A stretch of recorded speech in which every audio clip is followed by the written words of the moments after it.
The adrenaline never stops pumping. Wherever you are, always on guard.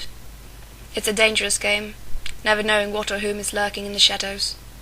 When you've stayed too long in one place and they caught you on their radar, when you will no longer have food to make it through the week. Every step could be a step further towards one of their traps, and every booming breath the last to feel the nice cold air.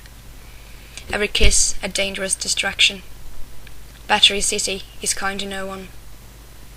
It hasn't been that long since I sat in my room back in Jersey, playing my guitar.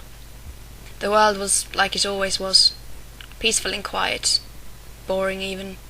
Some faraway country where bombs were going off, but nothing that kept the Americans from living their over-consuming, perfection-obsessed lives.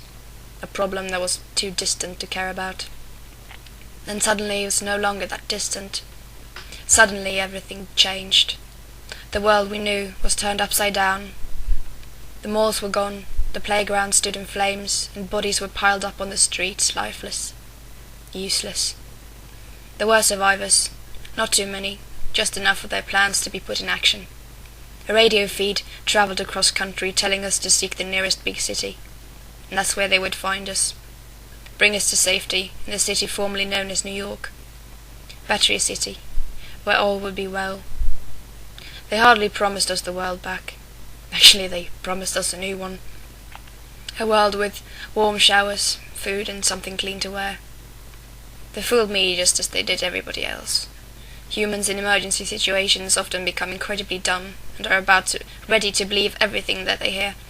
It's a silly thing, hope, making us dumb as soup, making us believe that everything will be okay even though we deep down know that nothing is.